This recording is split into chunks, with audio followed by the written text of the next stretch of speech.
വിശുദ്ധ ലൂക്ക എഴുതിയ സുവിശേഷം 10-ാം അധ്യായം 21 മുതൽ 24 വരെയുള്ള വാക്യങ്ങൾ. ആ സമയം തന്നെ പരിശുദ്ധാത്മാവിൽ ആനന്ദിച്ച് അവൻ പറഞ്ഞു, സ്വർഗത്തിൻ്റെയും ഭൂമിയുടെയും കർത്താവായ പിതാവേ, അവിടുത്തെ ഞാൻ സ്തുതിക്കുന്നു. എന്തെന്നാൽ അങ്ങ് ഇവ ജ്ഞാനികളിൽ നിന്നും ബുദ്ധിമാന്മാരിൽ നിന്നും മറച്ചു വയ്ക്കുകയും ശിശുക്കൾക്ക് വെളിപ്പെടുത്തുകയും ചെയ്തു. അതേ പിതാവേ, അതായിരുന്നു അവിടുത്തെ അഭീഷ്ടം. എല്ലാ കാര്യങ്ങളും പിതാവ് എന്നെ ഏൽപ്പിച്ചിരിക്കുന്നു. പുത്രൻ ആരെന്ന് പിതാവല്ലാതെ ആരും ഗ്രഹിക്കുന്നില്ല. പിതാവാരെന്ന് പുത്രനും പുത്രൻ ആർക്ക് വെളിപ്പെടുത്താൻ ആഗ്രഹിക്കുന്നുവോ അവനുമല്ലാതെ മറ്റാരും ഗ്രഹിക്കുന്നില്ല. അവൻ ശിഷ്യന്മാരുടെ നേരെ തിരിഞ്ഞ് അവരോട് മാത്രമായി പറഞ്ഞു, നിങ്ങൾ കാണുന്ന കണ്ണുകൾ ഭാഗ്യമുള്ളവ.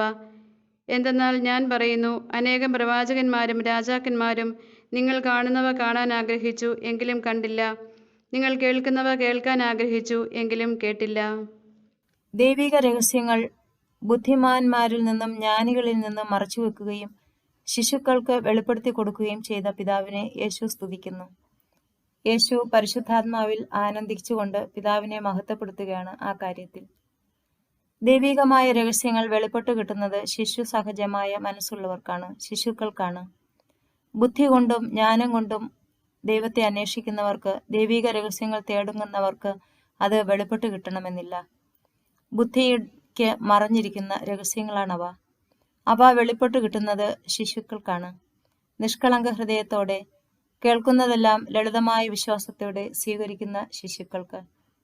യേശു ശിഷ്യന്മാരോട് മാത്രമായി പറയുന്ന വചനം നമുക്ക് ആഴമായി ധ്യാനിക്കാം. നിങ്ങൾ കാണുന്നവ കാണുന്ന കണ്ണുകൾ ഭാഗ്യമുള്ളവ. എന്തെന്നാൽ ഞാൻ പറയുന്നു, അനേകം പ്രവാചകന്മാരും രാജാക്കന്മാരും നിങ്ങൾ കാണുന്നവ കാണാൻ ആഗ്രഹിച്ചു, എങ്കിലും കണ്ടില്ല. നിങ്ങൾ കേൾക്കുന്നവ കേൾക്കാൻ ആഗ്രഹിച്ചു, എങ്കിലും കേട്ടില്ല. യേശുവിനെ, മിശിഹായെ പ്രതീക്ഷിച്ചിരുന്ന അനേക പ്രവാചകരും രാജാക്കന്മാരും യേശുവിനെ കാണുവാനും കേൾക്കുവാനും ആഗ്രഹിച്ചിരുന്നു. ദൈവം മനുഷ്യനായി വരും, അതെങ്ങനെ ആയിരിക്കും എന്നൊക്കെ അറിയാനുള്ള ആകാംക്ഷയും ആഗ്രഹവും ദൈവകുമാരനെ, ദൈവപുത്രനെ മനുഷ്യനായി കാണുവാനുള്ള പ്രതീക്ഷയും ഒക്കെ ഉണ്ടായിരുന്ന അനേകർ യേശുവിനെ കാണാതെ, യേശുവിനെ കേൾക്കാതെ ഈ ലോകത്തിൽ നിന്നും വിടവാങ്ങിപ്പോയി. എന്നാൽ നമുക്കാകട്ടെ അവിടുത്തെ കാണുവാനും കേൾക്കുവാനുമുള്ള ഭാഗ്യം ലഭിച്ചിരിക്കുന്നു. ശിഷ്യന്മാർക്ക് യേശുവിനെ മനുഷ്യരൂപത്തിൽ കൂടെ ആയിരുന്നു കൊണ്ട് കാണുവാനും തൊട്ടറിയുവാനും അനുഭവിക്കുവാനും സാധിച്ചു. അവിടുത്തെ തിരുമൊഴികൾ നേരിട്ട് ശ്രവിക്കുവാൻ സാധിച്ചു. യേശുവിന് ശേഷം ജീവിക്കുന്ന നമുക്കും അവിടുത്തെ കാണുവാനും വിശ്വാസ കണ്ണുകൊണ്ട് കാണുവാനും കേൾക്കുവാനും സാധിക്കുന്നു. അവിടുന്ന് അരുൾ ചെയ്ത കാര്യങ്ങൾ നാം കേൾക്കുന്നു, നാം അത് ധ്യാനിക്കുന്നു, നാം അത് ജീവിതത്തിലേക്ക് സ്വീകരിക്കുന്നു. അവിടുത്തെ കാണുവാനും കേൾക്കുവാനും ലഭിച്ച ഭാഗ്യത്തെ ഓർത്ത് നമുക്ക് ദൈവത്തെ സ്തുതിക്കാം.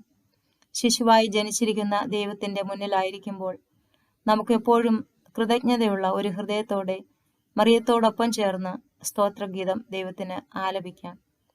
ബുദ്ധിക്കും ജ്ഞാനത്തിനും ഒക്കെ മറഞ്ഞിരിക്കുന്ന ഈ കാര്യങ്ങൾ ശൈശവദശയിലായിരിക്കുന്ന ഞങ്ങൾക്ക്, ശിശുക്കളെ പോലെ ആയിരിക്കുന്ന ഞങ്ങൾക്ക് വെളിപ്പെടുത്തി തന്ന കർത്താവെ, ഞങ്ങളങ്ങേ സ്തുതിക്കുന്നു.